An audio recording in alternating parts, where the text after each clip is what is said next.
Hello mga kaprobinsya, ito ulit ang inyong probinsyanong doktor, Dr. Alexander Tan. Kamusta pong lahat?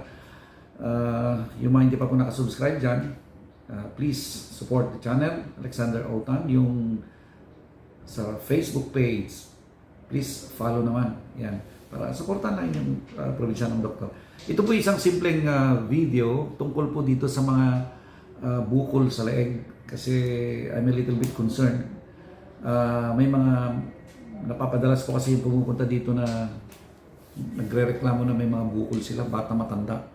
Ngayon dito sa ibang ibang probinsya, may mga nagtatanong din sa akin ng mga advice, lalo na yung mga nanay. May mga category kasi po yan, itong bukol sa leeg. Meron yung mga para sa bata, meron dun sa mga adult. Ngayon, unahin natin.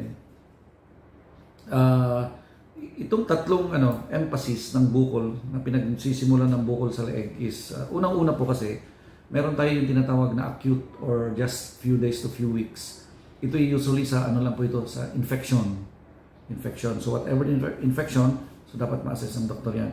Meron tayong tinatawag na subacute or yung medyo tumatagal ng konti. Like minsan inaabot ng weeks or months. Minsan may connection po yan sa bukol. Kasi ang bukol dalawa, merong isang bad and good na bukol. So kailangan pa-assess yan. Lalo na kung napapansin yung pabalik-balik or almost a month na yan. So kailangan pa tignan nyo kasi hindi maganda ang ibig sabihin, pahiwatin yan, hindi maganda. Lalo na kung adult na yung taong may bukol. Pangatlo, kung ito na yung pangmatagalang bukol talaga, halos umabot na ng taon or what, usually may connection po yan sa thyroid. So, the best thing is, siyempre, you have to visit your doctor. Ngayon, balikan natin sa bata. Bilang mamagulang, o hindi lang mamagulang, kayo kung may mga bata po sa inyo, sa bahay nyo, I'm suggesting, kung wala pong mga doctors na nakapag-advise po sa inyo na all members of the family, dapat yearly nagdi-deworm yan. Kasi itong mga bata, matanda na nagkakaroon ng mga infection na ganyan is isa lang ibig sabihin yan, yung resistensya ng katawan ng bata o yung tao ay humihina. Bakit? Well, depende sa case-to-case basis na yan.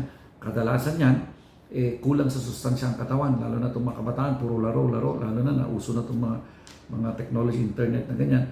So, number one dyan na agapan ng mga magulang o yung mga pamangkin nyo, yung mga bata, dapat everybody, all members of the family, dapat naka-schedule yan na magkakaroon kayong deworming o purga sa bulate. Kasi yan. So, tapos saka natin bugbugin yung mga bata. Dapat ng mga vitamins, multivitamins, dapat well-monitored ng mga bata. To avoid na mangibabaw yung infection. Ito kasing bukol sa bata, pag may mga bukol-bukol sa leeg na ganyan, minsan unnoticed, hindi napapansin, or hindi na namamalayan, those are signs of weak lungs na tinatawag.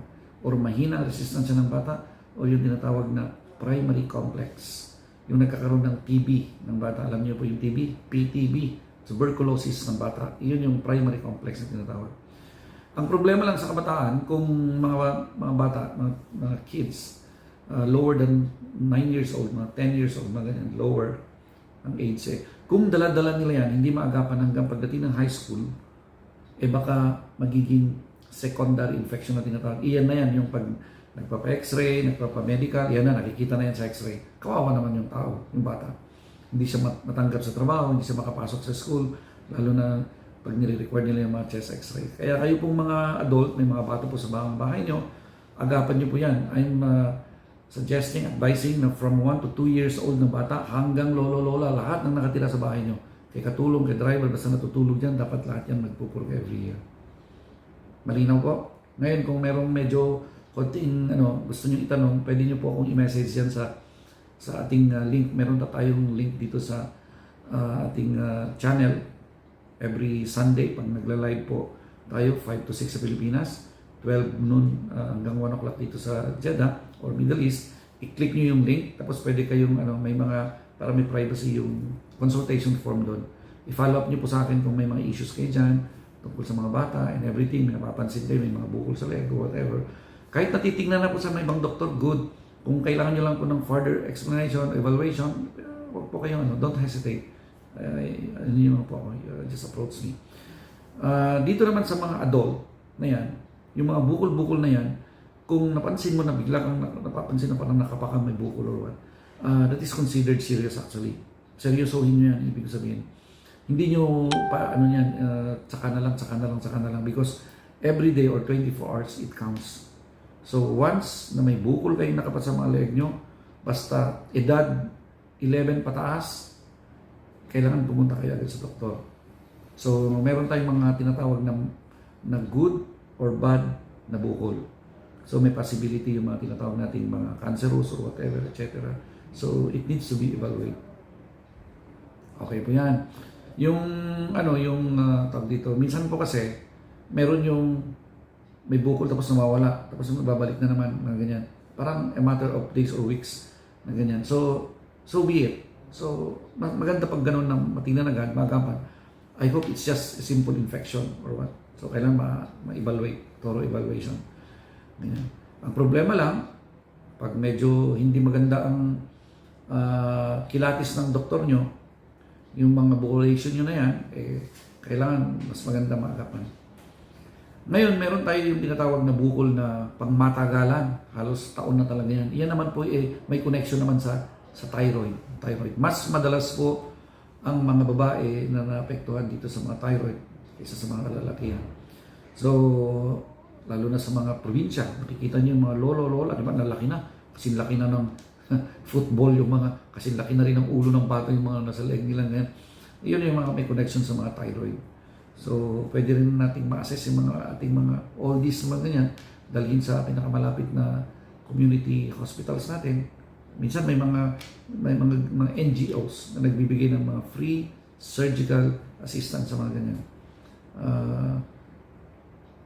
Kasi nung malita ko, alam ko, nung ako estudyante pa, marami akong nakikita ng mga ganyan, mga NGOs, mga group, they're giving it free. Sometimes, sponsor nila. So, makipag-communicate lang po kayo, lalo na yung mga kapitbahay nyo, medyo malaki na yung leg, ganito, ganyan. Siyempre, alam nyo naman, sa kakulangan ng financial, kaya minsan hindi nila kaya kawawa naman yung mga tao na yan. Pero mo, dinadala nila palaki ng palaki yung sa leg. Though hindi naman cancerous yan, kaya lang, siyempre, it's very awkward. It causes some discomfort din, siyempre, sa pakiramdam ng tao. Meron akong gustong baggitin. Yung mga bukol na ganyan, kailangan pag yung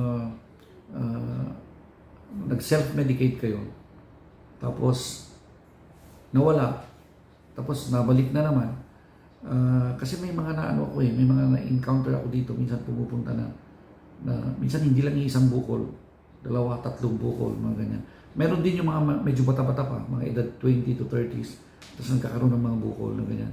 Kasi alam nyo, iyan yung sinasabi ko na during their childhood, hindi po naagapan yan. Para bang yung term na nagre-reactivate pagdating nung sa adulthood na yan. So, kadalasan sa experience ko natin, may connection po yan sa weak lungs talaga. Kaya mapabata, kaya may pa-adult, may connection sa mga weak lungs. I hope it's not a bad tumor. So, ito'y isang maiksing paalala ko lang sa inyong mga kaprobinsya. Dahil siyempre, it is my obligation. Dahil naisip ko lang gawin ulit itong video na ito para, alam niyo naman, paalala ang gamot sa mga taong nakakalimot. Kaya I hope na nakapulot po kayo ng simpleng idea. Lalo na po yung yearly na deworming. Ulitin ko lang po. Taon-taon dapat nagpupurga lahat ng sambayanan. Lahat ng miyembro ng pamilya na nakatira sa isang bubong. Yan, dapat po na nagpupurga lahat yan. Ngayon kung ngayon nyo lang narinig yan, kung wala sa nyo, hindi nyo na maalala, simula pa kindergarten kayo and everything, well, it's the time now. This is the right time to start. Ilagay nyo sa mga calendar nyo, sa mga bulletin nyo, na every year. Siguro para maganda every New Year. Parang isa sa mga New Year's resolution nyo yan. Okay, mga kaprobinsya. Bago ang lahat, gusto kong ipaalala lang po ulit. Please subscribe itong ating YouTube channel. Alexander Otan. Yan. Importante yung middle name ko. Tsaka itong ating page, Facebook page, Alexander Otan MD.